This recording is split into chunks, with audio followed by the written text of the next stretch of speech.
Jesus went to the town of Nazareth, where he had lived when he was a boy. Now Jesus was grown. He traveled all around teaching people about God. On the Sabbath day, Jesus went to the synagogue in Nazareth. The synagogue was a special building where Jews met together to pray, worship, and learn about the scriptures. Jesus stood up to read scripture. He unrolled the scroll of the prophet Isaiah and read, "The Spirit of the Lord is on me. He has chosen me to tell good news to the poor. He has sent me to tell the captives that they are free, to tell the blind that they can see, to free people who have been treated badly, and to announce that the Lord's favor is on us." Then Jesus rolled up the scroll. He gave it to the attendant and sat down. Everyone in the synagogue stared at Jesus.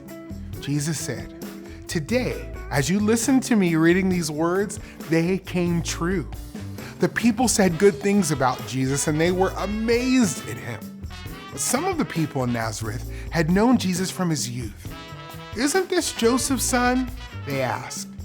Jesus said, "No prophet is accepted in his hometown." Jesus told the people about times when God used prophets to help people who were not Jews.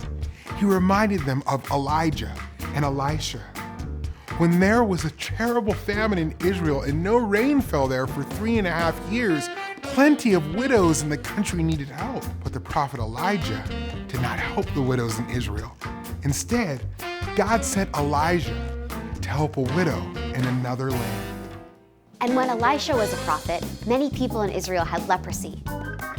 They wanted to be healed, but Elisha did not heal them. Instead, he healed a man named Naaman. Naaman was from Syria, a country that hated God's people. The people in the synagogue were angry. They forced Jesus out of town.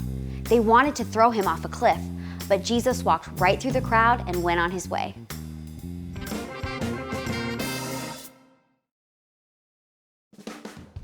Hundreds of years before Jesus was born, the prophet Isaiah wrote about God's plan to send a Messiah.